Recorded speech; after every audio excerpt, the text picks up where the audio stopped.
دەم باش تەماشاوانی گەلێکێژە جاردەم بۆ بەرنامە خۆ بەرنامەمایەکی خەڵی گەلێک بخێر بن تەوەرەی ڕۆژێک تایبەتە هەر لەسەر نەورۆزێ لێ نەورۆزە باکوورێ کوردستانی ڕۆژاوای کوردستانێ کو لە باکوورێ کوردستانی ئیساڵ هەند پرزگەرەیەکی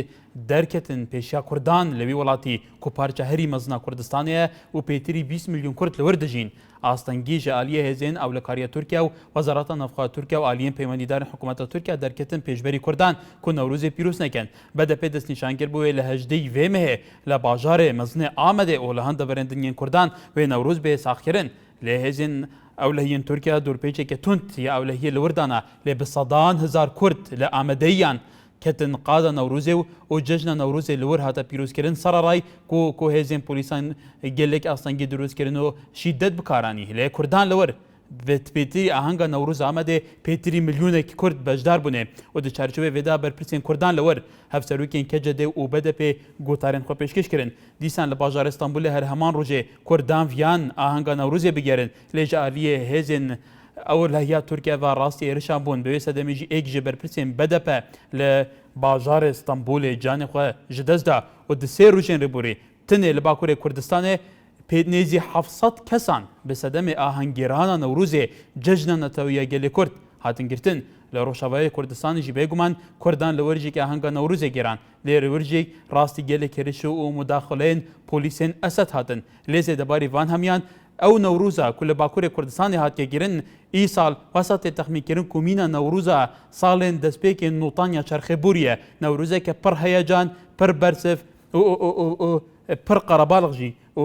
beriya du rojan jî li bajarê Êlihê Ehmed Turekê hevserokê Kongre Civaka Demokratîk Kecedê jî jariye polîsên Tirkiye ve hat birîndarkirin lê piştî hingê rewşa tendurustiyê berbibaşbûnê çû îro jî li devera Qoserê ya Mêrdînê Ehmed Turek te'kîd li ser hindê kir ku êdî me zincîra tirsêşkandiye em li mirinê jî natirsîn çi be bila bibe em azadiya vî gel dixwazîn em jî dixwazîn di çarçovê bernameda herkes li ser rewşa Newrûza Bakur û Rojavayê Kurdistanê xeber dibe Newrûz em sal li Bakur û Rojavayê Kurdistan barezan tewerî me li ser ew ye yekem peywendîşman ئاڵێ لە شاری سلێمانی ئاڵێخان فەرموو دەمێتە باش کاکەکار هەموو دەمێنتە زۆر سپاس لەسەر تۆری بەرنامەکە بەڵێ بەڕاستی بەڕێی من بەداخەوە بۆ ئەو ڕووداوە و کوشتنانەی کە بەبوونی یادی نەورۆزەوە کراوە پێویست ناکات کە ڕووداوی جود و توێژی و کوشتنی لێ بکەوێتەوە چونکە ئەمە جژنێکی نەتەوەی کوردا پێویستە زۆر زۆر بەباشی ئەم یادە بکرێتەوە وەکو چۆن لە هەرێمی کوردستان و بەتایبەتی لە شاری سلێمانی و هەولێر ئەم یادە زۆر زۆر بەخۆش و بە شادی کرایەوە و هیواداریشم نەبێتە بۆنەیەکی حزبی ببێتە یادێکی پڕخۆشی و شادی بۆ هەموو میلەتێکی کورد کە بتوانێت زۆر زۆر بە ئازادی ئەم یادی نەورۆزە بکاتەوە ئێوارەیەکی خۆش زۆر سپاس ئەحمەد لە شاری ئەولێرەوە کاک ئەحمەد فەرموو بەڵێ ئەگە دەنگی تێلەڤیزیۆنەکەت کسکەی بۆ ئەی باشە جێم لێ بێ الو مرحبا سەرچاو الو بەڵێ بەڵێ پێشەچی پیرۆزبایی جێژنی نەورۆز هەموو کوردێک دەکەم بە تایبەتی کوردستانی تورکیا تا یەک دێک کوردەکان ماز دەکەم کاگاکە بەس ئەمە پرسیاری چیتکەمانەیە حەز دەکەین بەڕاستی ئێمە وەکو پاسەوانەکانی بارەگایەکانی حزب بەڕاستی ئەوە تەماگەکە دنێ 16 مانگتان بۆ تاویل دەکەنەوە 15 مانگتان بۆ تاویل دەکەنەوە کەچی هیچ جوان نییە بۆ یعنی ئێستا نازانم کە نەورۆز بۆمە چییە نەورۆز بۆمە چییە یعنی ڕاستە خۆشیەکی کوردە بەس کە خەڵک بێ پارە بی بێ شتێک بی یعنی نەورۆزی چی بەڵێ کاک ئەحمەد لەسەر کەناڵەکان باسەوەی دەکەم پێشمەرگە چاوی ئێمەیە يعني خلقك كي باري بيبستا دلي مصروفي نوروزي بيبكا كتي سركزه كان اجدام دينا سكن على كان والله ايما بشما ببيز مرقا قيمة ونظام تي وكتي جوانيا دعوة كاري ننقو يعني برنامج خاص بو بارقا كان عزب دادي بكان بەڵێ کاک ئەحمەد سەرنجی تۆ گەیشت سپاس پێوەندی دەکەێت باخەوان هەر لە شاری هەولێرەوە بەڵێ هەموو کاتێکی هەموو کاتێکی بەڕێستان سڵاو دەبینەران هاکار من پێمایە بەڕاستی جەژنی نەورۆز ئەگەر چی لە کوردستانی ترکیا لەوانەیە یادکردنەوەکە حەماسەتێکی تیا بێ بەوەی هەر نەبێ بە یادێکی کوردی نەورۆز ناسراوە بەڕاستی بەڵام من نازانم هیچ قسێکم لەسەرەوە نییە من لێرە لە وڵاتی خۆمان لەژێر حکومڕانیەکی کوردی کە حکومڕانیەکە کوردیە من پێمایە نەورۆز لێرە جاران بە حەماسەت و بابڵن ئاگرە کراوە بەڵام ئێستا من پێمایە بە تۆرێکی ترە چونکە تۆ سوەرە سیرکە هەرچی هاوینە هەوار لە کوردستانە هەیە هەرچی سەیرانگار لە کوردستانە هەیە لەلایەن دەسەڵاتداران و مەسئولانی ئەو حکومڕانە کە گەندەڵی تایە هەمووی داگیر کراوە قۆڕەخ کراوە بەڕاستی ئەوە جاران لەوانەیە بەعز بە ڕێگایەکی تر ڕێگای لێگرتبای کە جەژنی نەورۆز بکەوە بەس لێرە تۆ هەرچی سەیرانگایە تۆ بۆ نیو سعادەتی لە شوێنێک لە هاوینە هەوارێک دانیشی یەک گەڵات لێ وەرەگرن هەمووشمان نەزانین ئەو هاوینە هەوارانە لەلایەن چێ قۆڕەخ کراوەوە چێ دەستی بەسەرداگرتووە ئەوە کۆشێک پارەت لێ سنن بەڕاستی ینی من قسەم لەسەر ئەو بابەتەیە تۆ وەرە سێرکە هاوینە هەوارە گەورەکان کە حەزەکەم زۆر بە سەراحەت باسەوە بکەم بەڕاستی ینی با هیچ نامەوێت پێشی بە سەرۆکی هەرێم بیان بەسەر کۆماری عێراقا بکەم بەڵێ کاک باخەوان سوپاس بۆ سەرنجەکانی بەڕێستان باوکی ڕاکۆ لە شاری سلێمانی باوکی ڕاکۆ فەرموو ئەم کاتە باشسەیدا هەموو کاتێکت زۆر سپاس پیرۆزبایی جەژنی نەورۆز لە هەر چوار پارچەی کوردستانەکەم بە تایبەتی لە کوردانی باتووری کوردستان لەگەڵ ڕۆژئاوای کوردستان بەڕاستی سەردەمی ئەوە هاتووە سەلماندیان ئەم ڕۆدە یاستەی بە ئازادی خۆیانەکەن من لەم مناسبەی نەورۆزەیە شعرێکیان کرد ئەم هۆراوە پێشکەشەکەم ڕەبی مووی لێبێ زمانی پەنجەکانی هەڵوەرێ هەر کەسێ گوڵشەن بە دەردی گوڵخەنی دۆزەخ بەرێ جا من هیوادارم لە کوردانی باکوور بەردەوام بن بە شێوەیەشی بەدەنی و ئەم ڕۆژێ یاستەی ئەگەن بە ئۆتۆنمی و ئازادی خۆیان ڕێز و سڵاو دووبارە زۆر سپاس باوکی ڕاکۆ لە شاری سلێمانی هەورامان لە هەڵەبجەوە کاک هەورامان فەرموو کە چۆنی زۆر سپاس ساسیوەتەش وڵی من دووشتم هەیە یەکەم لەسەر نەورۆز من داواکارم ینی شتێکی صحیح یعنی ڕاست دابنێن بۆ نەورۆز کە نەورۆز چییە ئەین لە چێوە هاتووە سەر چاوە مێژوویەکەی چییە ئەوە یەک دووەمیش ئەو نووسراوی کە نووسراوە لە باکوور و ڕۆژئاوا ئەومان نەزانین ڕۆژ بە معنای ئەو کاتێت کە بەیانی هەتاوەکو ئێوارە ئەوە ڕۆژە بەس خۆر چییە ئەوەیە کە لە ئاسمانەوە هەڵدێ ئەنی خۆر ئاوا ئەبێ نەک ڕۆژ ئاوا هیوادارم ئەو کەلیمەیە ڕاستکەنەوە زۆر سپاس بەڵێ کاک هەوڕەمان سوپاس بۆ سەرنجەکەت لە کرمانجیە تەبان ڕۆژاوە لە هەموو شێوەزارەکانی کورد زیاتر تێگەیان خۆر ئاوا ئەگەر کرمانجی لەوانەیە وەکو باش بە باشی تێنەگەن بەڵام ڕۆژ کەلیمە ڕۆژ لە ناوچەی کرمانجی سەرۆش هەمووی ئەوە بەکاردێنن پێم وایە ڕۆژ هەمویان زیاتر لێ تێگەنێکە فەرقنیان ڕۆژاوە خۆر ئاوا ئێمە ناتوانانی بڵێن کوردستانی سووریا لەبەرەوە ئەمە پارچەکردنی کوردستان بە شتێکی زۆری بووە نە بەخواستی کورد بە کورد لە هەر چای پارچەی کوردستان هەریەکە ڕۆژاوا ڕۆژهەڵات و باکۆر باشۆر بەڵێ واحید لە هەولێرەوە کاکە واحید فەرموو سەرچاڤا بەڕێز زەحمەت دەبێت تەوارەکەی من لەسەر ئەوەیە کە کابرایەک یەکێک دادەبەزی کە قسەی دەکاتن ڕاوسەویدی خۆ دەدەبڕیت پێویستە قسەی بە سەرکردەکانی پێ ئەمە قەدری ئەگەر قەدری سەرکردەکان بزانین معنای قەدری خۆوان کرد ئەگەر قەدری خۆمان نەزانین معنای قەدری سەرکردەکانیشمان نەزانین مەسئول کردیتی سەرۆکی هەرێم کردیتی چێ کردیتی لە جیاندا ئەدی کات سەرۆکی هەرێم نەبوو چووە دۆڵی ئەمریکا چەند دەوڵەت تەماشای کات مەسئولیان کرد بە بەرجی کوردی بەبەرجی کوردی حکومەتەکان دەوڵەتەکان دژینی کورد هەموو تەزین ئەو کاتەی بەڵێ ئەوجا ئەمن یعنی بەڕاستی دواوتەمەوەیە لە هەموو حیزبەکان لە هەموو لایەنە سیاسەکان تەبەر ساختین چشت ئەوەیە یەکدی بگرن بزانە نوری مالیکە ڕۆژ ئیسمان لێ دەکاتن خۆ دەبینی ئێستا وەسەندی یەکدی بگرین لەوە باشترە بە قووەتر دەبین ڕۆژ بە ڕۆژ بەڵێ کاک وحید بەڵێت بەڕێزان ئێمە باس لەسەر پرسێکی گرنگێکێن پرسی نەوروزی ئەم ساڵ لە باکوور و لە ڕۆژاوای کوردستان لە باکووری کوردستان تا ئێستا بەس لە دووسێ ڕۆژی نەوروزدا 700 کورد گیراون کورد کوژراوە ئەندام پەرلەمانەکان تەنانەت پۆلیسی تورکیا ڕێز لە پەرلەمانی خۆشیان نەگرتووە چەندین ئەندام پەرلەمان کە کوردن هەمویان بریندار کرداوە یەکێک لەوان ئەحمەد تووری بێژگەلەوە کەسایەتیەکی ناوداری باکووری کوردستانە فەرموونەوە لە بەرچاوی خۆتانە کە بوو بەشداریکردن لە ئاهەنگی نەورۆز لە شاری ئێلهێ لە باکووری کوردستان دووچاری هێرشی پۆلیسی تورکیا هات تەنانەت ڕێزیان لە ناسنامەی پەرلەمانتاری ئەم پەرلەمانتاری تورکیاش نەگیر بێژگەلەوە بە ئەوانە کوردیان خۆش ناوێت بە هەر حاڵێک بێ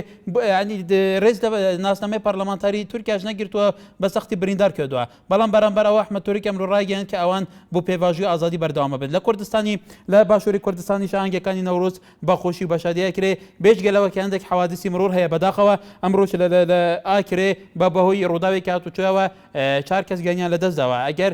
خەڵێک ئەچێتە بۆ گەشت و سەیران نزیکەی 100,000 گەشتیار لە وڵاتانی دەوروبەریش ڕووی لە هەرێمی کوردستان کراوە بەڵام لە باکووری کوردستان لە ڕۆژاوای کوردستان ئاهەنگگێڕانی نەورۆز دووچاری هێرشی توندی پۆلیس و هێزەکانی وڵاتانە دەبن وەیس لە چەمەرگە کاک وەیس فەرموو ئەم کاتە باشتەیدا هەموو کاتێکت سپاس دەکەم بەڕێزی نەورۆزت پیرۆز لە بینەرانیش پیرۆز زۆر سپاس لە خۆشت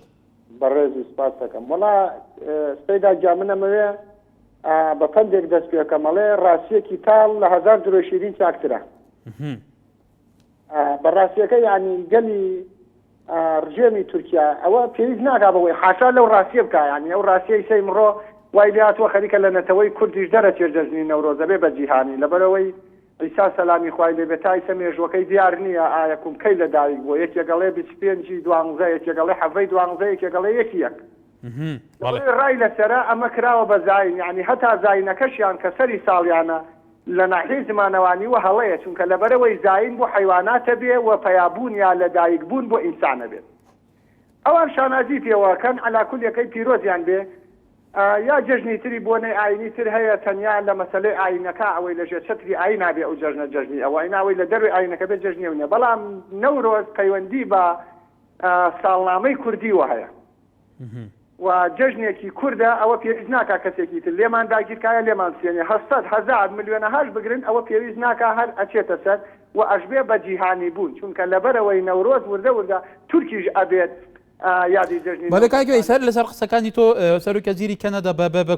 کوردی نەورۆزی لە کوردان پیرۆز کرد سەرۆکی ئەمریکا زۆر سەرکردەی وڵاتانی جیهان هەموو ساڵێ بەبوونی هاتنی جژنی نەورۆزەوە پیرۆزبای خۆیان ئاراستەی گەلی کووردا و گەلانەکەن کە بەم بوونەوە ئاهەنگە گێرن کە بێگومان ئەمە نیشانەوەیە کە ئەم جژنە بووتە جژنێکی بە جیهانی بوون لەبەرەوە جیهانی بوونی ژەبێت یعنی وردە بە جیهانی بوونی ژەبێت لەبەرەوەی لە فەسڵێکە هەموو عرض خەوتووە سروش خەوتووە لە 21 سیا زین و ئەبێتەوە یعنی بەعام هەموو جیهان سەری ساڵە لەو کاتە بەڵێ وە زۆرینەی پەیوەندیشی بە گەلی کوردۆ هەیە و هی ئێمە و قۆرخیشی ناکەن وردەش ئەبێ بە جیهانی بوونی تر چ پێویستەکە تورک حاشای لێ بکە بەڵێ کاروان لە شاری سلێمانی کای کاروان فەرموو ئەم کاتە باش بەڕێزیان هەموو کاتێکت دەستخۆشی بەرامەدە لێکم سپاس بۆ تەوەرشکەوە هەڵتان بژاردە تەوەرێکی زۆر گرنگە بەڕاستی بۆ بەتایبەتی بۆ کوردستانی باکوور و کوردستانی سووریا تەوەرێکی زۆر گرنگە نەورۆز معنایشی گەورەی بۆ ئازادی گەلی کورد لەو پارچەی تری کوردستانی بەڕاستیش من لێرۆنی هاوخەمی خۆم بۆ قوربانیانە دەڕم هاوخەمی خۆم بۆ پەرلەمانتارە دەڕم کە بە شێوەیەکی زۆر نامرۆڤانە مامەڵی لەگەڵا کرا و بریندار کرا بەڵام ئیسپاتیان کرد گەلی کورد گەلێکە قەت یعنی لەژێر مستەم لە هیچ هێز وولایەنێک قبوڵی ناکرد چەوە لە عێراق ڕێەوە چەوە لە پارچەکانی تری کوردستانیان ڕوویە عنی نەورۆز بۆ باکووری کوردستان بەتایبەتی نەورۆز بۆ باکووری کوردستان مەسەلەی ناسنامەی نەتەوەیی نیشتیمانیە مەسەلەی ئازادیەکانە ئینتیمای نیشتیمانە بەڕاستیش لە هەرێمی کوردستانە نەورۆز بۆدێکی جیاواز وەرەگرێ یعنی هەنێ ڕەهەندی خۆی بکەینێکی خۆی کۆمەڵایەتی هەیە چوارچێکی کۆمەڵایەتیان نمایش ئەکرێ بەڵام لە کوردستانی باکوورە بارودۆخی ئابووری سیاسی و ناوچەیە جیاوازە بۆدێکی نەتەوەیی نیشتیمانی وەرەگری یعنی وەک بۆنێکی کۆمەڵایەتی لە هەرێمی کوردستانە ئەبینێ بەڵام لە باکووری کوردستانە وەک مەسەلەی ناسنامە و نەتەوەیی ئەبینێ هیوادارم بەردەوام بن بەهاری کوردی لە باکووری کوردستان دەست پێ بکەن یعنی ئەمە بارودۆخی زۆر هەلێکی زۆر گونجاو بە قسە بۆ باکووری کوردستان بەتایبەتی بەڵێ کاک کاروان سپاس بەڕێزان ڕۆژنامەی نیویۆرک تایمز کە ڕۆژنامەیەکی بەناوبانگی ئەمریکایە باس دەواکە کە لە ژمارە ئەمڕۆدا بێگومان بەڵاو کردوتای کە کوردەکانی باکووری کوردستان بە نەوروس وەڵامی زیندانیکردن و ئۆپەراسیۆنەکانی تورکیادەوە باسیش لەوەکە کە سەرڕای ئەوەی کە لە باکووری کوردستان نەوڕۆز قەدەغە کراوە سەرڕای ئەوەی کە ئاستەنگ دروستە کرێ سەرڕای ئەوەی کە پۆلیسی تورکیا هێزەکانی تورکیا ئاستەنگی دروستەکەن کە نەوروس نەکرێ بەڵام بە سەدان هزار کورد کەونە گۆڕاپانەکان و جەژنی نەوروس پیرۆسەکەن وەکو ڕۆژنامەی نیویۆرک تایمس لە ژمارە ئەمڕۆدا دەڵێ نەڤرۆز لە باکووری کوردستانێ gelê Kurd li Bakurê Kurdistanê bi Newrûz û bi aheng û şahiyan bişkandina qeyd û bend û yên polîsên Tirkiye bersiv da operasyonên siyasî û leşkeriyên Tirkiye. Her wa rojnama New York Times dibêje jî ku di niha de bi dehan parlamentar şaredar endam berpirsyarên BDP ku heya niha jî nêzî 7,000 pitir ji gelê Kurd li siyasetmedar û kesatî û rojnamavanên Kurdan li Bakurê Kurdistanê li 2009 heya niha di nava zindaniyên Tirkiye de ne. بله لیزا ما لەگەلە لە شاری سلێمانی. ئەلۆ ئێوارۆ باش باشتر بەڵێ پیرۆسبەی نەورۆز لێکم زۆر سپاس ئەخوازم ئینشاڵڵا هەموو کاتێکتان لە بەهار و خۆشی و پڕ لە بۆنی نێرگزا بێت لەسەر نەورۆز ئەگەر بتوێم نەورۆز لە تورکیا بەڕاستی بە تایبەتی ئەگەر من بجۆم نەسەری کورد لە تورکیا سەلماندی کە هێشتا کورد ماوە هیچ هێزێک نایترسێنێ هیچ شتێک نییە کە کورد بترسێنە چەنە بکوژرین چەنە ئازار بدرین چەنە بەندمانکەن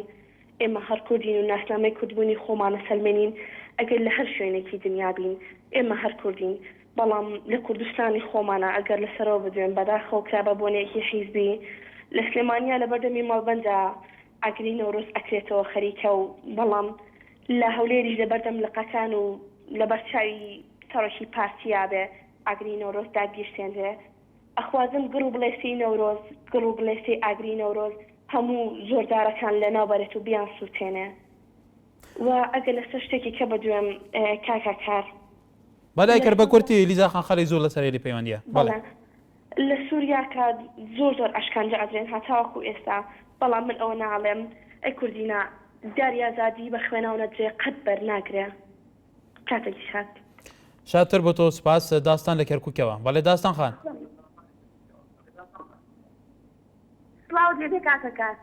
سڵاو لە خۆت دووبارە جەژنی نەورۆز پیرۆز بێ گەلێک سوپاس بەداخ و پەژارەیەکی زۆرەوەکەم کارە ساتە بکەزێنەکە لە شاری تورکیا و ئەستەمبول ڕوویدا هیوادارم ئەوان ڕۆژە سەربەخۆی و ئازادی بەدەست بێن و ئاگری نەورۆز هەڵ بکەن و وەکو ئێمەش ئەوەش مەخشەڵێکی نهێنیە کە کورد سەرکەوت بەسەر زوحاک و کاوەی ئاسنگەر بەڵێ ڕێکان لە هەولێرەوە کاک ڕێکان فەرموو سڵاوتان لێ بێ و نەورۆزتان پیرۆز بێ لە هەموو کوردێک لە هەر چوارپاتێک کوردستان و هەموو کوردەکانی دەروەی وڵاتیش وڵات سەبارەت بە یادی نەورۆز من لەم یادەدا حەزەکەم شتێک بڵێم وەکو سەرکردەکانی کوردەوانەی بە دڵسۆزی بە دوای سەربەخۆی کوردستانن گوتیانەش ماوەیەکیش بەر لە ئێستا لە وتارەکانیان حەزەکەین نەورۆزش وەکو یادەکانی تر هەر دیسان نەکرێ بە یادی چەند کەسانێک و دەست بەسەدا بگیرێ بۆی هەر لە هیچی خەڵکان بمێنێت وەکو یادێکی لە دوای بۆی خەڵک ئینتیمای چۆن وایان کرد خەڵک ئینتیمای بۆ نیشتیمان نامێنێ وا خەریکە وای لێ دەی خەڵک ئینتیمای بۆ یادەکان نەکەوە یەکانش نامێنێ یعنی بەڕاستی ئێمە حەزەکەین مادەم ئەوەنە دەستکاری خاک و نیشتیمان و سەروەت و سامانی نیشتیمانیان کرد چیتر دەستکاری یادەکان نەکەن بۆی هەر خەڵک ئەگەر هەرچی نەبێت ئینتیمای بۆ یادەکانی نیشتیمان و نەتەوەکای خۆمان بمێنێتەوە مادەم ئینتیمای لە دەستدا بۆ خاک بەهۆی ئەم یادەوان ئینتیما بۆ خاکی شەگەڕێتەوە زۆر سپاسانەکەی بەڵێ بەڵێن لە شاری سوڵان هەموو کاتێکت کای بڵێن ئەگە دەنگی تەلەڤیزیۆن خۆی کەسکی تکایە بەرەزان هەر کەسێ پەیوەندی پای کە دەنگی تەلەڤیزیۆنێک کەس کە بۆی باشتر جێمان لە یەکتر بێ بەڵێ کای بڵێن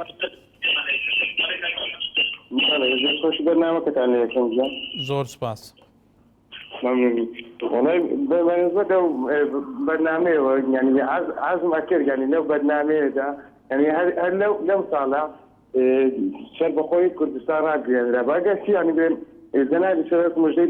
خۆش پێبەخشن بەڵام عزم ئەکرد ینی هەر لەو ئەوەی باەتە ناوەش زۆر سپاس سپاس سیروان لە چومان کاک سیروان فەرموو سەرچاوم ئەگەر دەنگی تەلەڤیزیۆن خەت کەسکەی بەڵێ فەرموو فەرموو کاک سیروان ئێمە وەکو دانیشتوانی چێمان بەڵێ بەڕاستی لە دوێنێوە ئۆپەراسیۆنی تورکیا تۆباران ماسەکان تۆباران دەکات بەڵێ تا ئێستاش بەردەوامە چێمان یەکێ بە تایبەتی ئەم کێشە دابنێن بۆ حکومەت بەڕاستی بەڵێ کاک سیروان کاک سیروان دیارە دەنگی تو باش نایێت و دەنگی تەلەڤیزیۆنێکیشە زۆر بەرزە ئێمە وەکو پێویستە ناتوانانی جێمالێکتر بێ بەرحال کاکی سیروان لە چومانەوە بەڕێزان وەکو ئەو منتەقە لە دوێنێەوە تا ئێستا لەلایەن ئەرتشەی تورکیاوە تۆپەڕانەکە بێگومان لە چیای زابێ دەڤەڕا زابێ سنوورێ ئامێدگێ و بەرواری باڵاو و لە سیدەکان و لە گەلێک دەڤێرندنها ژاریە باڵەفڕێن شارکارên Türkiye ve dêta topbarankirin hepekê hêzên parastina gel balê serbaziyê pekekê jî ragihan ku li devera Colemêrgê ya Çalê li devera Colemêrgê jî du besedemê şerrî heşt cendarmên Türkiye hatine kuştin her wiha li Salopya Şirnexê jî li çiyayê Codî li wir jî şerdeketiye û di encam da wekû hepekê dibêje 5 serbazên Türkiye kuştine û çapemeniya Türkiye jî dibêje 7 gerîla û 6 cendarm hatine kuştin. Keywan li şerî Silêmaniyê kay Keywan fermû. Kay Keywan Kay Keywaneke berestan cêlê deng me gere kay peywan deştî li Hewlêrê be kay deştî fermû. Em kete baş. Hemû katêket. Destmî Newroz li Çar Partiyê Kurdistan pîroz ekem ve lê wê berê spas bi bernamekeştan ke em tewrek avêjando. Zor spas fermû. Min qisêkim heye berastî lem Newroz insan şerin da egirê ke li Kurdistanê başûra hal parkê aheng bijerin ke evbînîn ême li kateka serokî herêm û serokî سەدەم حیزب سیاسەکانی کوردستان بانگەشەی کۆنگرەی نەتەوەیی چارپارتیی کوردستان و کۆنگرەی لاوانی چارپارتیی کوردستانەکەن کەچی ئەبینین خوێنی براو خوشکەکانمان لە تورکیا و لە سووریا بەدەستی دوژمنەکانی کورد ئەڕێژن بەڕاستی ئەبوایە لێرە ئێمە پشتماتەمەینیمان لە سەرنگاکانە دابنا هەر نەبێ ئیدانێکمان بکردا هەر نەبێت لەلایەن سەرۆکی هەرێم و بەنامەشی ئیدانە دەبکرا ئەمەد بۆچی وایە یعنی لە پای ئەوەی چەند کۆمپانیایشان لە تووشیا هەیە ئەگەر قسێ بکەن بەرژەوەندەکانی کوان بەرژەوەندەکانی ناکەوێتەمە تشێت من هیوادارم یعنی کورد بە خۆیان بچێتەوە یەک دەنگ بێ ئەمان سەری زمان و بنی زمانیان دوێنێ پێرە ئێوارە لە کەناڵەکانیانەوە دەرەکەوتن یەک ڕێژی کورد یەک ڕێژی کورد یەک ڕێژی کورد باشە یەک ڕێژی کورد ئەی هاوار چۆن وابێ آخر هەتا بکەی ئێمە هەر بە قسە بڵێن یەک ڕێژی کورد کەچی ئەبینین هەموو کوردوا پارچە پارچە ئەکەن هەموو کوردوا بەش بەشەکەن ئەلێرە ئەمە ئەڵێن یەک ڕێژی کورد ئەگەر سە یەک ڕێژی کورد تەوێ بەرە سەرۆکیێرم تکا بەنامەی ئیدانە دەرکردن دەربکە هاوکاری ئاوارەکانی سووریا و کە لە کەمپەکانی دۆک هەمیان کەوتون بەبێ ناو ئاو گەلدەکانی ئەوێ ببینم بەبێ بەڵێ کاک دەشتی بەڵێ بەرزان وەکو کای دەشتی دەبێژە لە ڕۆژاوای کوردستانê بە سەدەمەوەی ڕەوشە و لە ڕۆژاوای کوردستان هات کە ڕۆژەوێ کورد لەوەر دەربەدەر دەبن دێنارێ ما کوردستانê لە کەمپا مۆقبلێ بەریاچان دەکێ بە سەدان کورد لەوەر ئاکنجینە هیچ پێویستێکی ڕۆژانە نەبووە هیچ نان حتا ئاژی نەبووە لێ بە سەدەما یەکی راپۆرتن NRT بەدیدا چوونە ڕۆژنامەوانیا NRT لە خێرجالی خێرخازێن دووەکێوە و ڕێکخراوێن جڤاکە سڤیل پارەیەکی زۆر و کەلوپەلێن زۆر بۆیاندا بین کە نەهادا ڕەوشەوان باشە محەممەد لە هەولێرەوە کاک محەممەد فەرموو بەڵێ مەرحەبا ئوستاز سەرچاوم بەڵێ بە ئێوارە باش باشتر بۆ تۆ بەڵێ سەرەتا دەسۆشی کوردانی تووشیا دەکەم کە هەستان بۆ ئاهەنگە و بەڕاستی سەلەوەندیان کە هیچ کات زیندانەکانی تووشیا لە بەردەمیان ڕێگە ناگرێت کە ئەوان ئاهەنگەکانی خۆیان نەژێڕن بەڵێ دەسۆشی لە بەرنامەکەی ئێوەش دەکەم ڕا بەنسبەت بە خاکی لێدا کە لە سلێمانی و پەیوەندی کە لە هەولێرە لە بەردەم لقەکان ئاهەنگێڕاوە نەخێرەمە تەنها لە پارێک بووە و بە ئامادەبوونی سەرۆ شەرێم بووە ئەو ئاگرەکەی کردوتەریش وەکو سەرۆ شەرێم نەبوو سەرۆ شەرزێ دەستخۆشتان لێ دەکەم زۆر سپاس سپاس بۆ بەرزتان بابێ شۆڕاشە لە زاخۆ دەگەلمەیە بابێ شۆڕاش کەرم کە بله السلام عليكم عليكم السلام صبورت بوغتوا السرجزنو نوروزي بله بروستي جزنو نوروزي كو البوكوري كردستاني جي الويري هكر جزنو نوروزي قالك جربيتا جيرون ويري ادبيتم باردوون بالسر كردت ميت بوكوري كردستاني وحتى روش اواجي چونکه اگر بردوان بندی هر آفتان که نتریکوان ده اگر مثلا کارکی بکن کو راستی دنگی تا برستیج نو گردن تو باغ و من هاشته ایا بله اگر الویری جشن نوروز دی بکن چند آفتان جی کند کب نتریکوان ده لە ئەوەسانگە نەبناگەریوی چەندی کوبرین ناخۆرێ چونکی حتا مرۆڤ تەبزیە نەبێت بابێ شۆڕەش لە باکوورێ کوردستانی حکوومەتە تورکیای ساڵ نەوروز قەدەغا کردوان گوت بتنێ 21 ئادارێ لێ لە هەژدەی ئادارێ دەمەک و کوردان لە ئامادێ بڕیار دای جەژن بێتەکردن بە سەدان هەزار کەتن قادان دە نەڤروزای پتر 1 ملیۆنی لە ئامادێ بڕێبەچ و سەرڕای گرتن و ئەشکەنجەدانە گەلەکان سەرڕای کوشتنە کوردان سەرڕای هێرشکردنە سەر ئەندام و بەرپرسێن کوردان لە هەیە هاژار بەردەوامە گەل و ئەوەیەکە ناگەینە وەکو توت بێژی کە ئەو بەردەوامن بەێ حتۆنو کەژی بەردەوامن و دوێتەنجی هەر و هەر بەردەوام بنەو کەسە چونکە ئەگەر بگۆ بپڕین ناخوارد هەر حکومەتە تورکیا بتە ئۆسانگ مەسەلەن ڕێکۆوەندا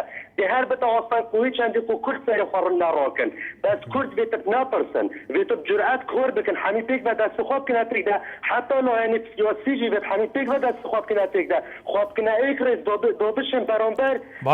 حکومەتە تورکۆ بڕۆوەستە بەلێکێک شوڕەش بابێ شوڕەش لە باژارێ زاخۆ دەمێکە کورد و تێنی یەک گرتن تەنیا مەرجی سەرکەوتن هەموو کەسێک داوای ئەوەکەتانت سەرکردە کوردەکانیش بەڵام لە عەرزی واقع چاودێرەکان ئەڵێن وەکو پێویست ئەم گوتنە پراکتیزە ناکرێت بەرحال لە دوای ئەم ناوبرە جارێکی دیکە لە خزمەتیەوەدا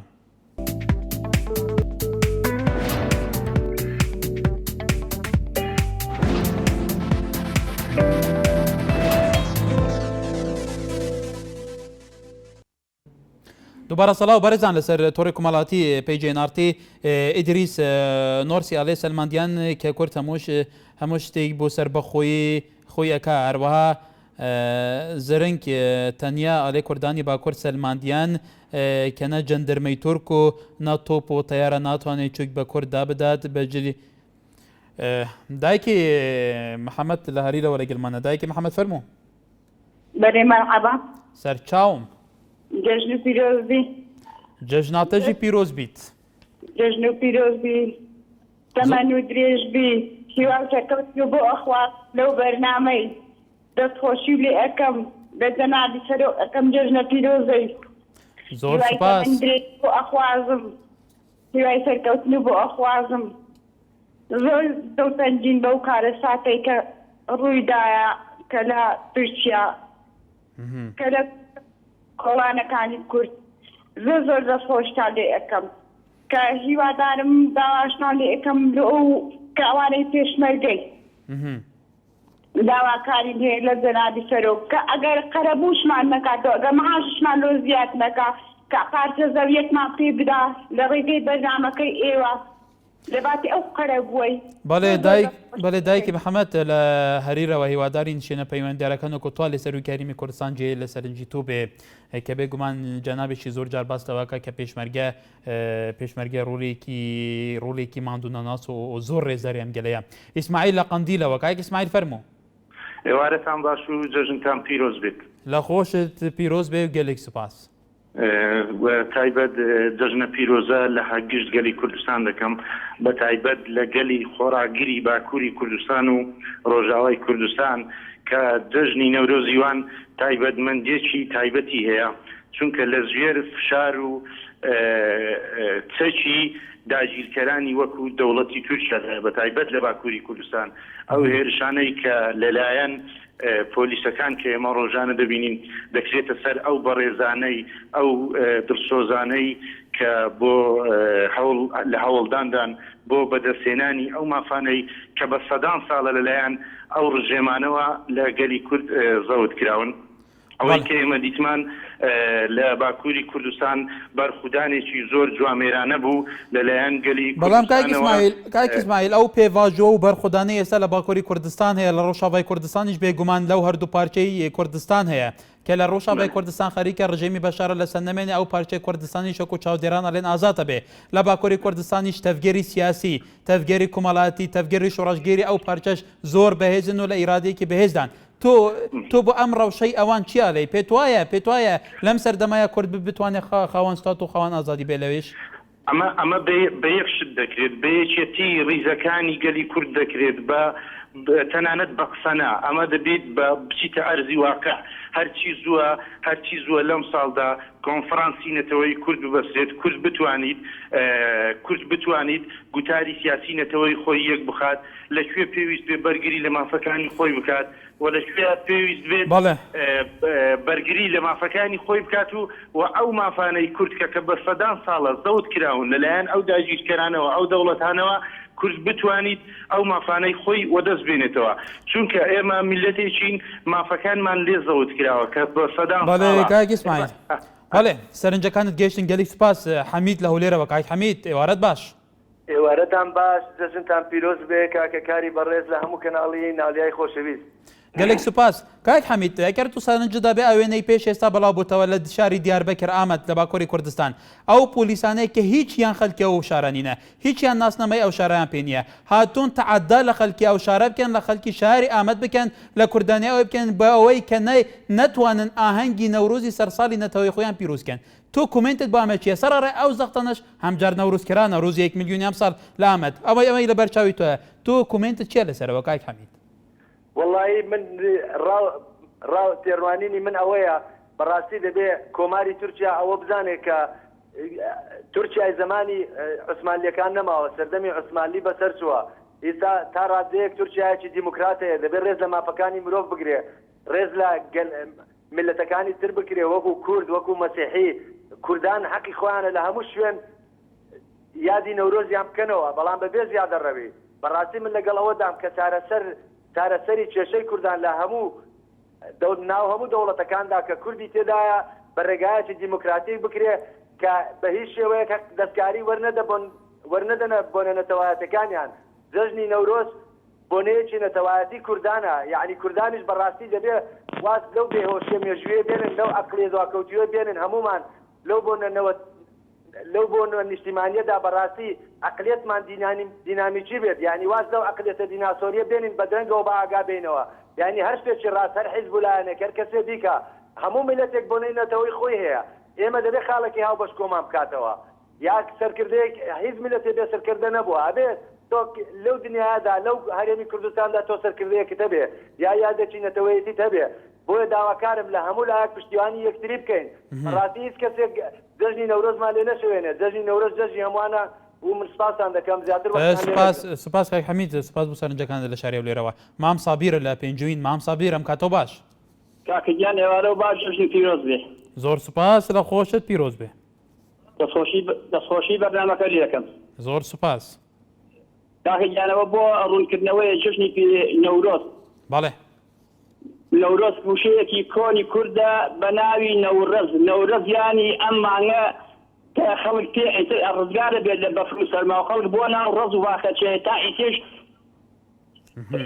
ڕۆژدیرەکانمان ئەم وشانە ڕاستۆ نەکردوە جەژنی وشەیەکی کوردیە بەڵێ دەستخۆشی بەرنامەکە لێ یەکەم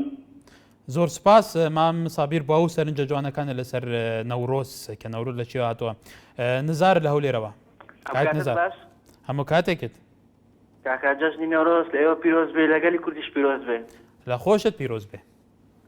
بەڕاستی تێبینێکی زۆر جوانتان نووسیوە و زۆر جوانیشە بەڕاستی سپاس دوێن ئێمە ئەوێ ڕۆژێ لە بابرێن ئەوەی بیستی مانگ لە هەولێر بەڵێ سەرۆکی هەرێم بابرێن قسەی کرد بەڵێ ئەو بابرن هێوارەکە کە تێبینێکی کرد بۆ ئەوەی کە دڵی کورد خۆش بکە لە ڕۆژی نەورۆز تشتەشیوە بەڕاستی دەبا ئەوەی کردبا ینی مژینەکەی زۆر باش بە و دەوڵەتی کوردی ڕابگەیان بە لە دژی ئەو عەرەبانە بەڕاستی ئێمە زۆر بێزارین بەڵێ کاک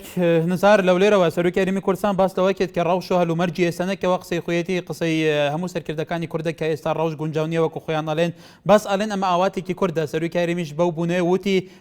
دەبێت هەر ڕۆژێک بێت لە جەژنی نەورۆزە دەوڵەتی کوردی ڕابگەێنێت تاکیدی لەسەرەکە کە دەبێت هەر ڕۆژێک بێت بێگومانیش کوردان ئێستا لە هەوڵدان کە ڕۆژێک هەر بێت ئەمە ئاواتی هەموو کوردێکە بێگومان جوتکار لە باژارێ دووکێک ئای جوتکار کرم کە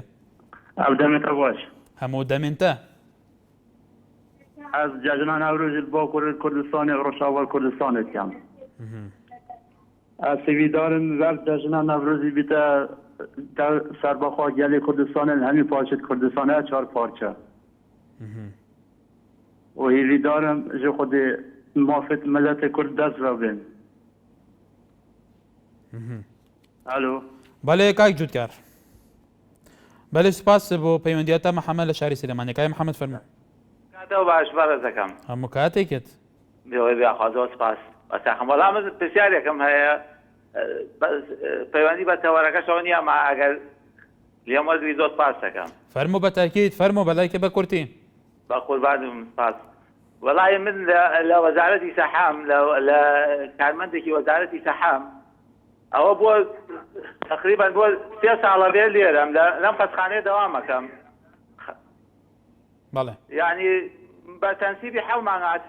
تا 3 ساڵە دەوامەکەم یعنی داواکاریم ئەوەیە ئەگەر وەزارەتی سەحام گێڕێتەوە سپاسانەکەم ئێمە شیوادارین سەرنجی تۆ بۆ وەزارەتی سەحا وەزارەتی تەندروستی و فەرمانگەی تەندروستی سلێمانیش گەیشت بێ وەکو فەرمانبەرێکی داخوازی تۆش لە بەرچاوەر بگرن سپاس هێمە لە شاری سلێمانی کاک هێمن فەرموو ئەم کاتەوە باش کاک هێمن سەراویتان لەگەڵە لە سلێمانیەوە هەلو کاک هێمن سەراوێ خۆشحاڵین فەرموو من تەوان بەناوی خۆمان و بنەماڵەکەمان و بنەماڵی سەراویەکەم پیرۆزبایەکی گەرم ئاراستی سەرجەم خەڵکی کوردستانەکەم سپاس بەڵام بەڕاستی من ڕخنەیەکم هەیە ینی کە خەڵک ئاگرە کاتەوە بەڕاستی ئاگرکردنەوە شتێکی زۆر ناشینە کاگاکە ئەگەر ئاوە بڕوە ئێمە دوای چەند ساڵێکتر ئێمە هەمومانە بین بە ئاگرپەرست ئەقەر باو شێوەیە کە ئاگەرەکەنەوە باو شێوانیە کە ئەمە ئاگەرە بپارێزن بەم شێوەیە کە ئەمە ڕەمزێکی وەکو نەوروس وەکو پێناسەیەکی بوو نەوروس ئەمە شتەنیە کە خەڵک ئەمە ئاگەرە بپارێزن تۆ ئەمەش چۆن لێکە دەیتەوە ڕاستەکەی کاک ئاکا بەڵام ئەزانین چۆنە ئێمە چەند ساڵە ئەم بۆنەیە تەبعەن ئەم بۆنەی فارس بووە ئێمە بە زۆر لە کاندومانە بە خۆمانەوە بۆنەی نەورۆز زانین چۆنە باسی زوحاک و کاوا ئەکرێت زوحاک و کاوە کورد نەبوون ئەمە فارس بوون کاک ئاکار بەڵام ئێمە چۆنڵێ بە زۆر ئەیکەین بەی خۆمان ینی جێژنی خۆمان بەڕاستی داوا لە خەڵکی کوردستانەکەم ئاگرکردنەوە شتێکی جوانە بەڵام ئەگەر بڕات سیرەکەی تۆ ئاگرێکی زۆر ئەکرێتەوە لە شارەکانی کوردستانە ئەمە جۆرێکە لە پەرستن ینی تۆ ئاگر ئەپەرست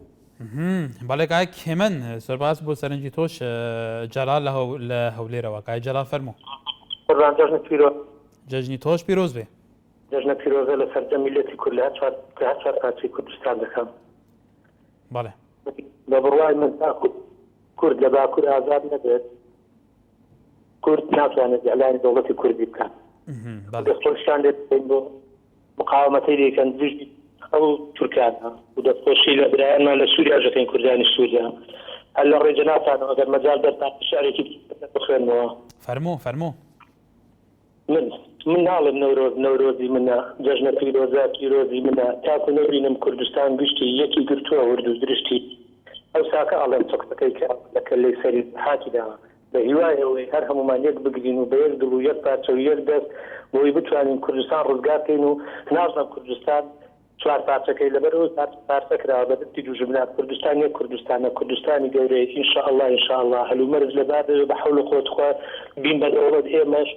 وحیشمان لە سوودان و لە جنوبی سوودان کەمتر نییە تەنانەت هەلومەرجەکە و جوغرافیا وەک جەنابتان دەزانن کۆمەڵێک شتێکە لەیانێ ئەوڕۆ مساعد دەبێت کە دەوڵەتی کوردی ئەلان بکرێت بەس ئینشاءالله بە هیوا بەخواوات پشبەستمە دڵسۆزای میلەتی کورد ئەو ڕۆژە دەبین بە چاوی خۆمان بە نزیکترین کاتیش زۆر سپاس کاتێک زۆر سپاس کاک جەلال هیوادارین ئەو هیوایەی پڕ لە حەزرەتی تۆش وەکو هەموو کوردێک بێتە دی جاسم لە سوڕان کای جاسم فەرموو کاک جاسم لە سوڕان دیارە پەیوەندێکی پچرا باوکی شاکێ و لە قۆشتەپە بەڵێ جەژنتان پیرۆزی برا جەژنی تۆش پیرۆز بێ سڵاو و ڕێزمانەیە بۆ هەمووتان زۆر سپاس دەربارەی ئەگەر مەجالێکی برای خۆ دەی دوسێ قسە بکەم لەسەر نەورۆز و نەورۆز لە باکووری کوردستان فەرموو ئەکی دەتوانی فەرموو برای بەڕێزی لەسەر جوابەکەی کاک هێمن لە سلێمانی ئەڵێ ئێمە ئەبین بە ئاگرپەرست ئەگەر ئەو بیر بکاتەوە ئێمە لە کاتی ئاگرەکەی نەمرودا ویستی ئیبراهیم خەلیل بسووتێنی کە خوا لە قورئانی پیرۆز دەرێ کونی بەردەن وەسەلامە عەلا ئیبراهیم ئەوە لەو کاتەوە ئێمە کوردین ڕوامان بە ئاگرمان خۆشەوێ نەک ئاگرەپەرستین لەبەرەوەی کە ئینسانەشین نەسووتاندووە دووبارە لەسەر کوردستانی باکوور هەموو کورد 40 ملیۆن کورد لە هەموو کوردستانە هەمووی ئەحمەد تورکە هەمووی مام جەلالە هەمووی کاک مەسعودە هەمووی ئۆجەلانە هەموو سەرکردەیەکی کورد هەمووی قازی محەممەد و شێخ مەحموودان ئێمە وەکو پاسەشارێکی مەلا حەسەنی قازیە ئەڵێ دوژمنینە بەڵێ ناچێتەوە بەڵکو ڕەوڕەوەی بەرەو پێشمر ئەلێ و ناکشێتەوە حڕ بەسەرتان ئێوە خاوەن تۆ بوو تەیارەی شەڕن ملەتی من خاوەن تاریخ و بیر و باوەڕن ئەو سەردان بەسەر چوو لە بینی عوسمانیەکان و سەفەویەکانە کورد و کوشن لە ساڵی 1514 تا سەرەتای سەدەی 20 بەڵێ باوکی شاکێ و گەلێک سپاس بۆ پەیوەندیەکەت کاتمان گەرە زۆر کەماوە سپاس بۆ سەرنجە جوانەکانت باوکی سانە لە تەقتەق ئەم کاتت باشتەیدا هەموو کاتێکت پێشەشی جژنی نەورۆز لە هەموو میلەتی کورد پیرۆز دەکەم بەڵێ سەری ڕێز و نەوازش بۆ شەهیدانی باکووری کوردستان و کوردانی قامیشلو لێرەدا من یەک داوام لەگەلی کورتەیە هیوادارم هەمومان یەک بگرین بەس واز لە منافەسە و منافەسەکاری بێنین ئەوەندا دژمنی کورد بە خۆمان خۆش نەکەین هیوادارم گەلانی تری کوردش لە هەر چوار پارچەی کوردستان وەک ئێمە ئەو ئازادیە بەدەست بێنن ئەو ئازادیە کەم نییە هیوادارم هەموو من وەکو گەنجێک داوا دەکەم لە هەموو گەلی کورد کە ئەو ئەزمونە لە خۆمان تێک نەدەین ئێستا لە لایەن هەندێک کەسەوە هەبێ لەوانێ بڵێ ئەو کابرایم پەیوەندی کردووە لەوانەیە خوا پێداو بێ من وەکو گەنجێک هەتاکو ئێستا مستەفید نەبوومە لەم حکوومەتە وا زۆر شکوریشم پێی هیوادارم ئەو ئەزمونە لە خۆمان تێک نەدەین بەڵێ باوکیسان زیاتر بەدەست بێنین بەڵێ باوکیسان سپاس بۆ سەرنجەکەت ئەرکان لە نەمسا لە وڵاتی نەمسا لە گەلمانەکە ئەرکان فەرموو ئەم کاتم باش بەڕێزم هەموو کاتێکی بەڕێستان نەورۆزی ئەم ساڵ پیرۆز بێ لە هەموو گەلی کورد بە تایبەتی باکووری کوردستان ئەم ساڵ باکووری کوردستان دا هەمومان بینیمان بە ئاگری بە سووتاندنی سیارەی پاشەستەکانی تورک ئاگری نەورۆزیان کردەوە و سڵاو ڕێزی خۆمە نێرم وەکو کوڕێکی هەڵەبجە بۆ باکووری کوردستان بۆ ئامێدی خۆشەویست کە ئەم ساڵ جیاواز لە ساڵەکانی کە بە گوڕ و تیمێکی گەرمەوە ئاگری نەورۆز کرایەوە دەبینیەک شمەیە لەسەر ئەو برادەرە کە لە سەراوە تەلەفۆنی کرد ئاگری نەورۆز بۆ بەڕەمزێک بۆ ئازادی کورد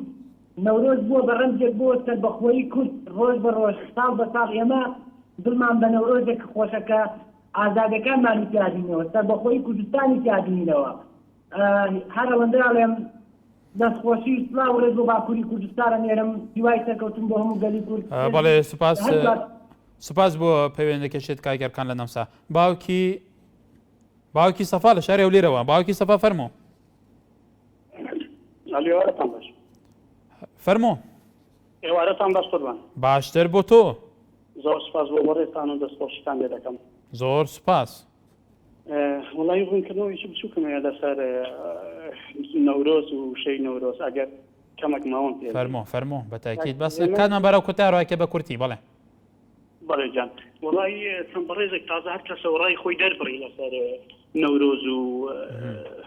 چۆنەتی ئەگەر و ئەوستانە من بەس پرسیارێک دەکەم لە هەموو لەو کەسانە کە باس لە نەورۆز دەکەن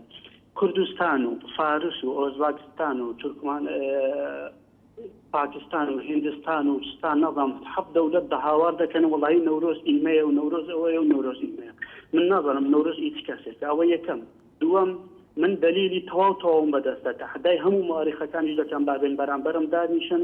کاوەی ئاسینگەر هیچ ئەسڵ و فەسڵێکی نییە بە کورد و زوحاچیش کورد بوو و ڕوخانی دەوڵەتی مادی بوو یعنی ئێمە سەفرە لە بوو ڕوخانی دەوڵەتی کوردی دەدەین ئەوە چاک بزانن ئەو نەورۆزە ئیمەن نییە و ڕوخانی دەوڵەتی مەشە بەڵێ باوکی سەفا سپاس هیوادارین لە فرسەیەکی دیگە زیاتر کاتت هەبێ بۆی زیاتر ڕوونکردنەوە لەسەر ئەو قسانە بدەیت هێ من لە چەمچەماڵەوەکە منەکە بە کورتی کاکە ئێوارەتان باش و زۆر سپاس دەکەم و جەژنە پیرۆزە لە تەواوی ستافی کەناڵی NRT یەکەم کاکە گیان بە بۆ داوا لە کوردستانی باکوورەکەم ئەوانیش هیچ وەختمەیان کەمتر ئێمە یادی نەورۆزمان ئاکردەوە دائیمەن ترس و لەرزەوە ئەڕۆشتنی ئاگرمانەکردەوە هیچ کەمانێ ئەو حکومەتی تورکیا هیچ فەرقی نییە لەگەڵ دیکتاتۆریزی سەدام حوسێنەکەوا چی بە کوردستانی خۆمانە کرد بەڵێ کاکێ من لە ئەیندیشی نزیکدا سەرکەوتن بەدەست دێنن و داواکارم لیان بەردەوام بن بەردەوام بن وەلە کاکە من سەرنجی تۆ گەیشت